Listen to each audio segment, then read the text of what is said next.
A rising star in cannabis, a next generation of leaders, and one to watch. That's just a few of the titles awarded to my next guest. Tell me, boy, you make me so bored. You need to walk the other way. I tell you once more. Please get out of my way. I don't want you no more. We're done here, boy.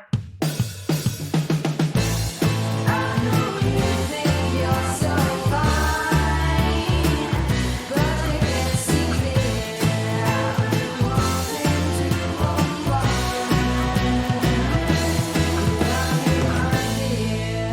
Welcome back to Women Leading in Cannabis, where we go deep and get real with the pioneering women shaping today's cannabis industry. You can find us on the PodConx network, on iTunes, Spotify, and Pandora. And if you like what you hear, subscribe to Women Leading in Cannabis. I'm your host, Kyra Reed. I'm here today with Jessica Gonzalez, cannabis and intellectual property attorney at Hiller PD and outside general counsel for a national organization, Minorities for Medical Marijuana. Welcome to the show, Jessica. Thank you so much. So happy to be here. Jessica was named on New Jersey Biz's Next Generation of Leaders for 2021 for her work influencing cannabis policy in New Jersey. She was deemed one of the 22 people to watch in the New Jersey cannabis industry in 2022, one of 21 people to watch in the New Jersey cannabis industry in 2021, and named as one of New Jersey's top 20 cannabis influencers in 2020. Most recently, Jessica was awarded the Rising Star Award by the New Jersey Hispanic Chamber of Commerce, the largest chamber of commerce in New Jersey. Jessica is a member of the International Cannabis Bar Association, where she was appointed as chair of the Social Equity CLE webinar series. Jessica was a member of the Social Impact Committee for New Jersey Can 2020, the coalition that ran the most successful cannabis campaign in the country. She's been quoted and featured in numerous media outlets such as the New York Times, Rolling Stone, New Jersey Law Journal, and Emerald Magazine. What an impressive list of accolades. Thank you. It's been a wild ride. Tell us why you chose law as a career and why cannabis. Sure. So I was one of those strange teenagers who knew that I wanted to be a lawyer. And really what that stemmed from was a need to want to be able to defend myself in a world that I consider to be threatening. So I am an immigrant of this country. I'm the first of my family to graduate from a private university in the US. I'm the first to go to law school. I was the first to open up my own business.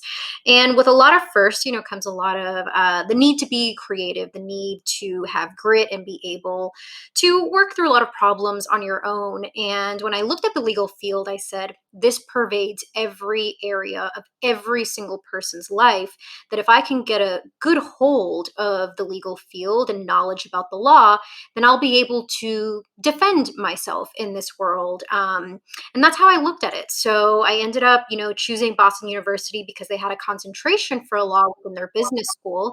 I majored in finance, but I took the law courses there. And then I went to law school and I absolutely loved it. But I actually used to joke around in law school that I would become a weed attorney. And through the years of joking, I ended up manifesting it. So to everybody out there, definitely got to be, careful with your words. But I always thought it was a joke because I didn't think that it was actually something that was possible, at least, back in that time, we're talking 2013, 2014.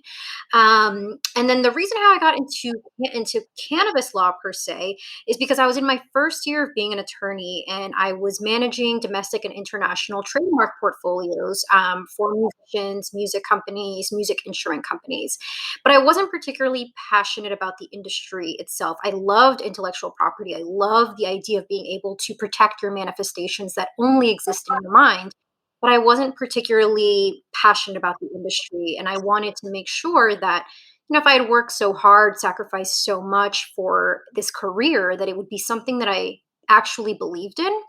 And so, I was about 25 years old at the time, baby lawyer, first year, and I said, there has to be something I can do with my legal degree that I actually believe in. And at that point, I said, well, what have been the two constants in my life? And the two constants in my life were my spiritual beliefs, and I've been smoking weed since I was 17 years old. So I was like, I don't think I can do much with my spiritual beliefs, but I think that I can do something here with cannabis. And serendipitously enough, this was the same year that Governor Murphy of New Jersey started touting that he was going to legalize cannabis within the first 100 days of him taking office. So as soon as he announced that, I said, this is an industry I have to get involved in as a new attorney, as immigrant of this country, as one, somebody that comes from the community most harmed from the prohibition of cannabis. This sounds like a good opportunity for me to be a leader in this space and perhaps help out with policy because everything is so new. So that was sort of the rationale on how I got both into law and then into the cannabis industry. Well, I'm really glad I asked you that question. That was a really powerful answer. Thank you for sharing that. So the East Coast is going through some major growth right now. Can you share some insights from the front lines? What can we really expect from this market over the next year, over the next 5 years? Sure. So, we just legalized, right? 2020, November 3rd, 2020 was when it went to the ballot initiative here in New Jersey. It was overwhelmingly won. 67% of New Jersey residents voted in favor of legalization. And then after that happened, we had to get through the legislation. Governor Murphy ended up signing the bill into law February 22nd of 2021. So we're only really coming up at about 1 year of it actually being legalized in New Jersey. We only received our regulations about a few short months ago, about 4 or 5 months ago. So right now we're in the midst of application licensing. So the application process opened up December 15th for cultivators and processors and testing labs. March 15th, the application period will open up for retailers. So right now we're really right in the middle of the first round of licensing. So definitely a very historic time, here in New Jersey. But our office also operates in New York as well. And New York is a bit behind. We're not really expecting to see an application round really until either the end of this year, maybe beginning of next year, because we still don't have regulations yet. Whereas here in Jersey, we do have regulations. So what I expect to see in the next year, one, I expect to start seeing applicants actually getting licensed in New Jersey. I'm not so sure if we're going to see any, stores opening up just yet in the next year because so much needs to happen before that occurs. We will start to see licenses being awarded, at least on the New York front. In about a year, I hope to see an application period actually open once the regulations have been issued and adopted. So that's where we are here, at least, in the tri-state area. And, we are also getting involved in Connecticut as well, who we do hear may actually end up coming out the licensing round in the next few months. It's really, that area is so unique because those 3 states they're almost so interconnected. They're like one state sometimes. How do you think the industry is going to address things like interstate commerce and taxation? Sure. I think that there is going to have to take a sort of regional approach. I know that governors, have met. I know that there has been this goal of trying to take a regional, approach, especially as we're going to wait for Pennsylvania to jump on as well.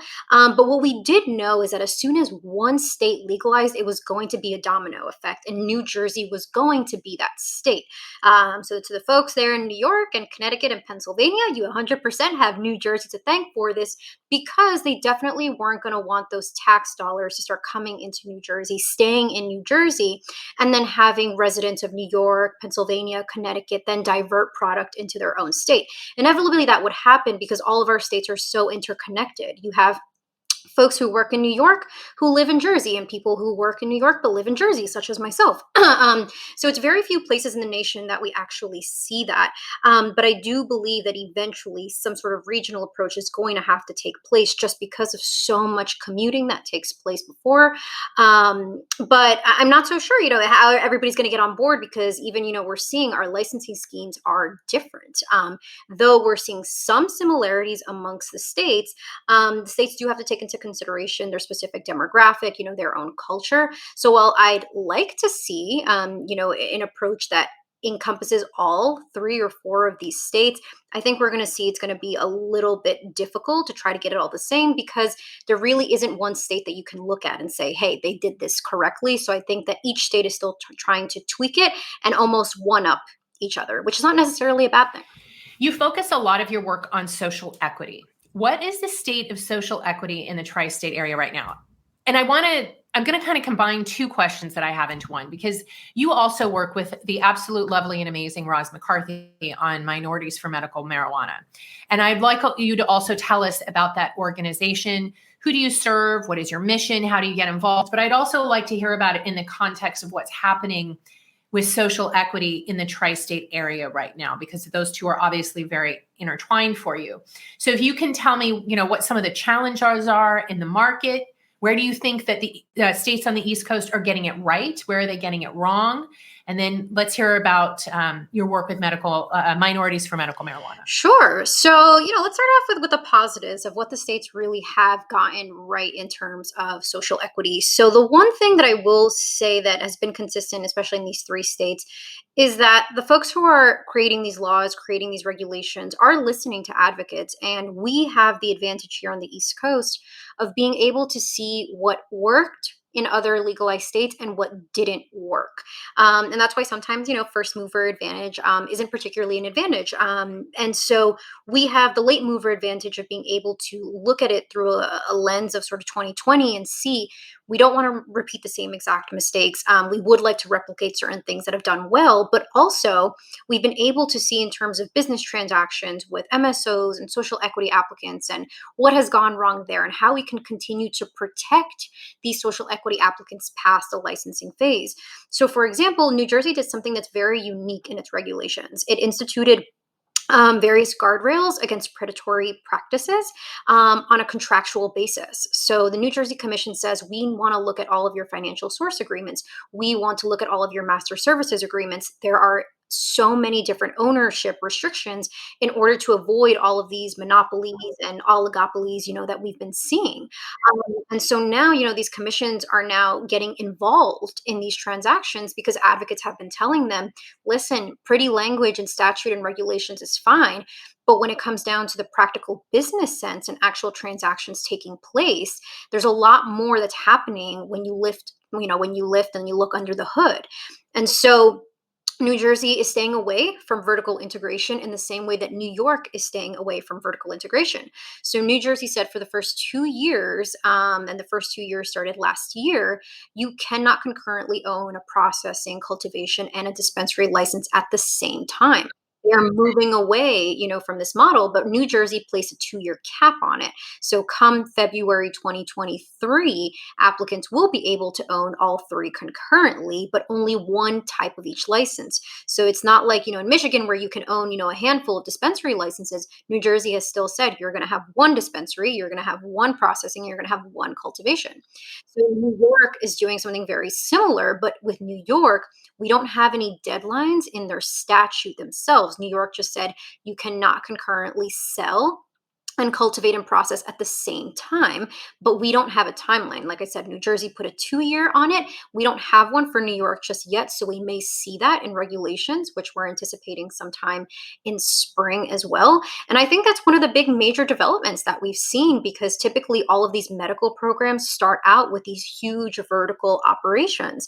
And I think what states are seeing is that it's not, even though these companies are well capitalized and are able to, start producing, they're not necessarily producing the best product. They are, they're in control of the price. So with the control of the price, there's little motivation for product diversification. There is little motivation to lower the prices. And so a lot of these patients are having a hard time finding product. They're having a hard time affording the product. So what is the solution to that? The solution is we have to bring in more competition. But if you're only going to be accepting vertical operators, there's only very few companies out there, who are going to be able to apply for one of these licenses when the licensing application actually requires capital and human capital and property for you to have. So if you divide these operations as sort of standalone licenses, it gives folks more of an opportunity to be able to come and actually receive one of these licenses. And this is what we wanted to see.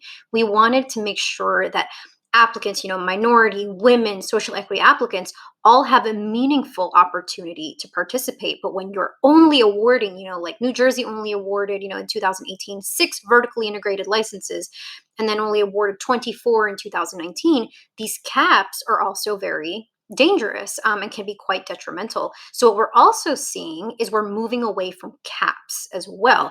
So New York doesn't have any statutory caps. Jersey only has a cap on the cultivation, but that's only until February 2023. So I think the fact that we're now seeing also offices being created, Office of Cannabis Readjust Investment. New Jersey has what's called the Office of Minority, Women, and Disabled Veterans.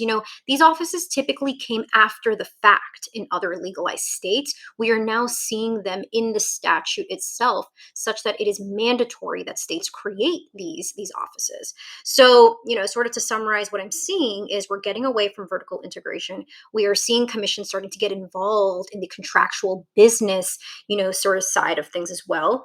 No capping on certain licenses, and creating these various offices to help oversee minority, women, and social equity applicants and help support them throughout the process. So I love this. This is such a great approach, but I'm curious, if you're limited to one dispensary license, what does that do to the potential corporate money coming in, to someone who wants to build a brand of dispensaries?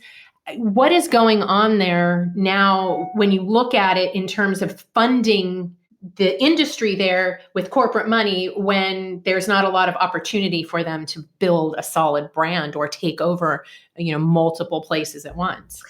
I think the states are still being conservative. I don't think that the regulations that we are seeing now is going to be the regulations that we see in 2 or 3 years. So, typically regulations are only good for the first year. So New Jersey right now is in the process of starting to prepare new regulations that have to be adopted before August of this year. So I think that, while these states are taking this more conservative approach, they're trying to dissuade, these multi-state operators from creating all these shell companies and different subsidiaries and then being able to own and control the market. I can see, the value in that. And I think once the state starts seeing that this maybe is not happening and that, this sort of deterrence model is working, that they will start to allow other operators to expand. The reason why I say that is because, especially here in New Jersey, the medical operators can each have 2 satellite dispensaries each, so they can effectively own up to 3. So, but they did not allow that at first. It took years for that to happen.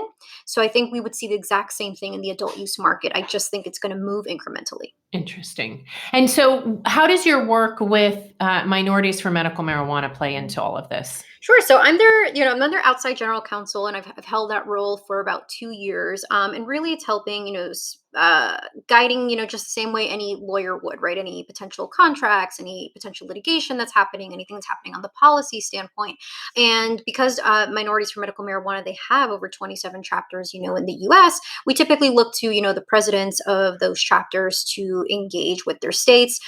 Because I'm in New Jersey, I have, and New York as well, I have the great honor of being able to also get involved in those policy considerations under the hat of Minorities for Medical Marijuana, which really helps to put me in the driver's seat in terms of how policy should be shaped. Because, there's one thing of coming into the conversation as somebody who's representing applicants versus somebody who's coming in, under the guise of a nonprofit organization who's just looking to push, better policy in place. But M4MM has been extremely engaged in the conversation, with both, but a lot of times it is spearheaded by the presidents of those chapters. Interesting.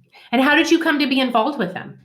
I came to be involved with them back, I think I would say in early 2019. I actually first began as the vice president of Latinx Outreach.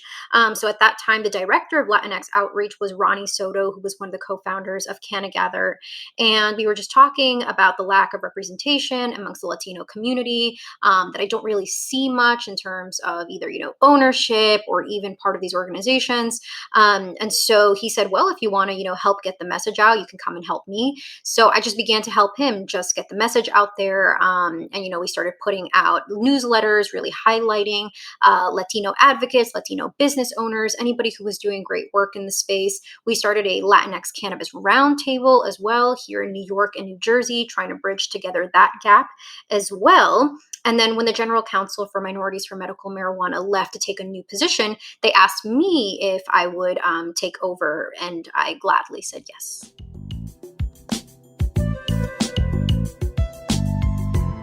So let's talk about what your experience has been as a Hispanic woman in the cannabis industry. How did you deal with the challenges you've faced? And then what wins have you experienced that were unexpected? Sure. So I think some of the challenges, I think one of the first ones was that nobody took me seriously. I'm a young attorney. Two, if you look at me, I'm all of 5'1". If I wear no makeup, you probably think I was 16.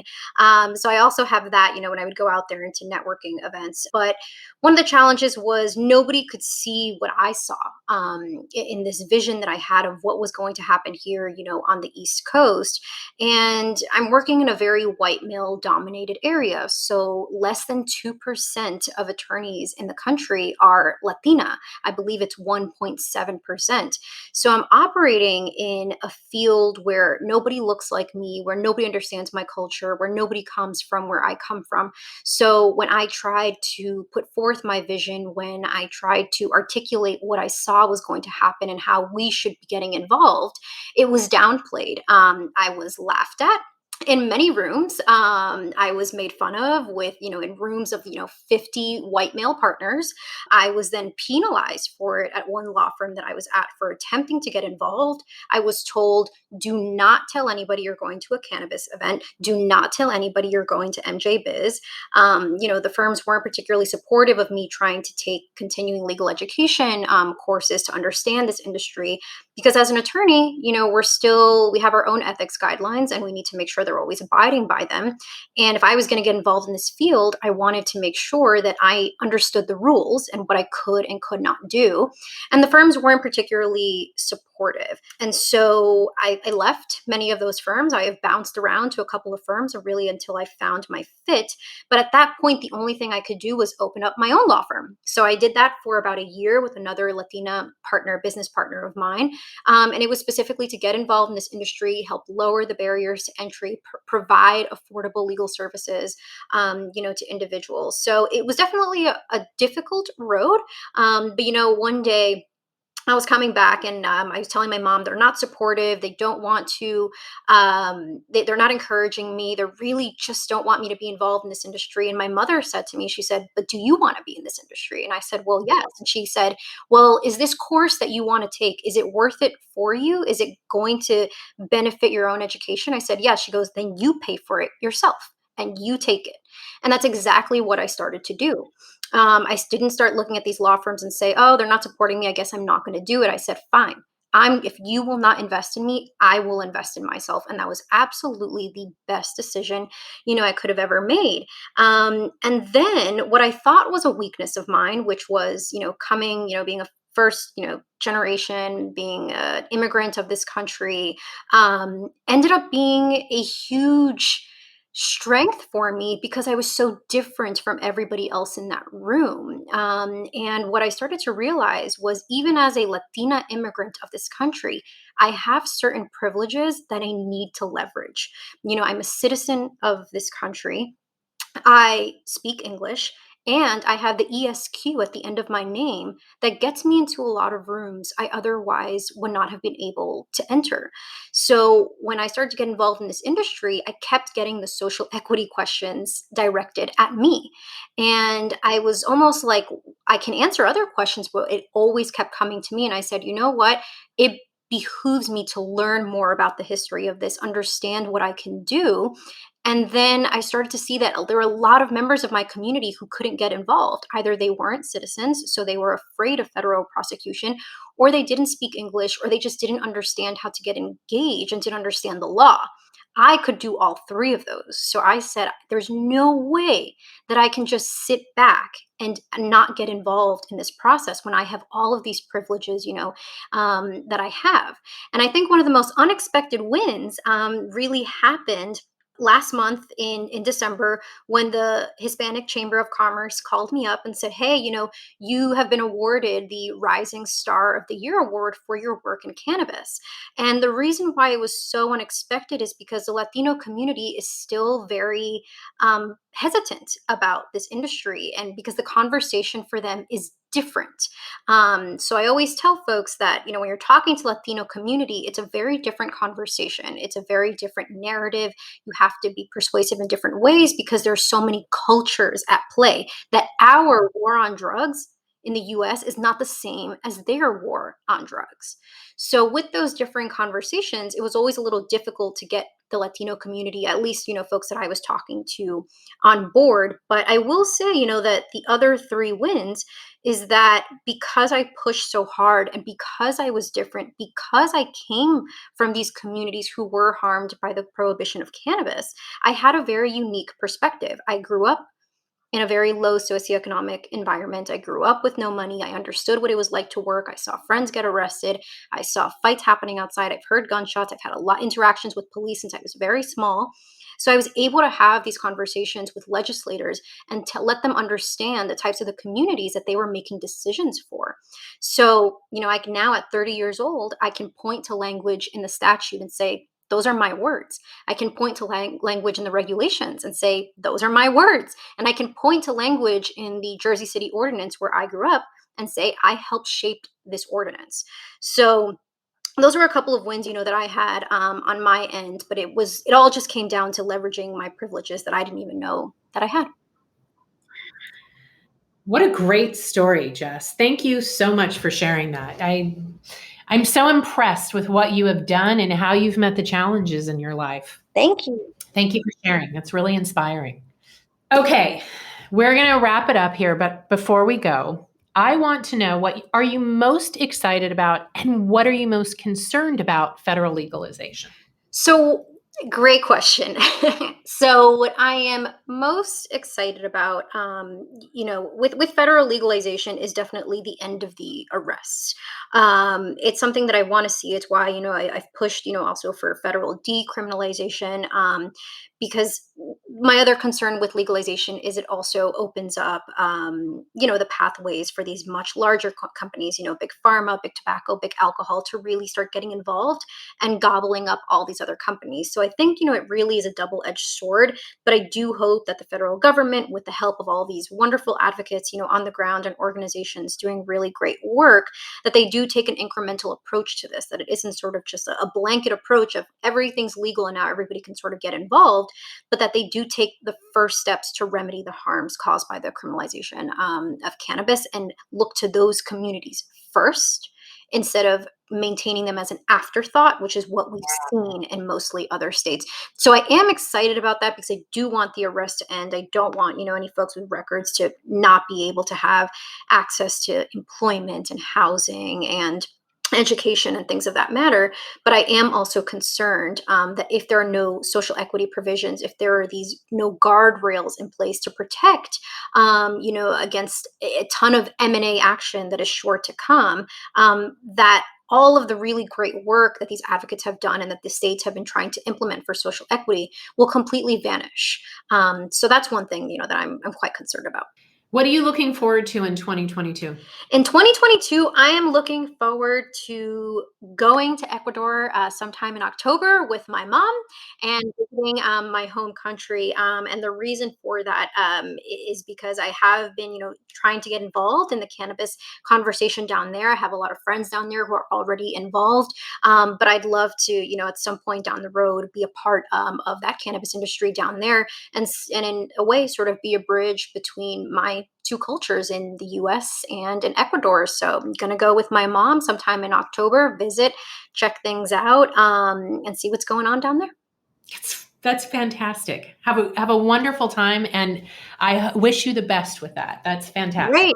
Thank you so much. All right. Is there anything else that you want us to know? And where can women who are interested in learning more or who have questions for you, where can they reach you? Sure. So I can be reached. My Instagram is probably the best way. So it is Canna Bogada, which means cannabis lawyer. So CANNABOGADA. That's the best place to reach me in terms of seeing what events I'm a part of, where I'm speaking, or any sort of tidbits that I like to provide, about my own life. Is there anything else you want us to know before we go? No, I think we've answered, a lot of the questions. Awesome.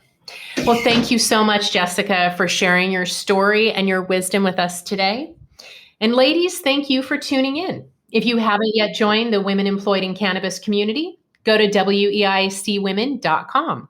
There you'll find all the details on membership for women working in cannabis. WEIC is a community that provides networking, mentoring, and support to women working in cannabis in the US, Canada, and around the world where there's an interest in cannabis legalization. We welcome women who are currently working in cannabis or curious about taking a leap into the industry.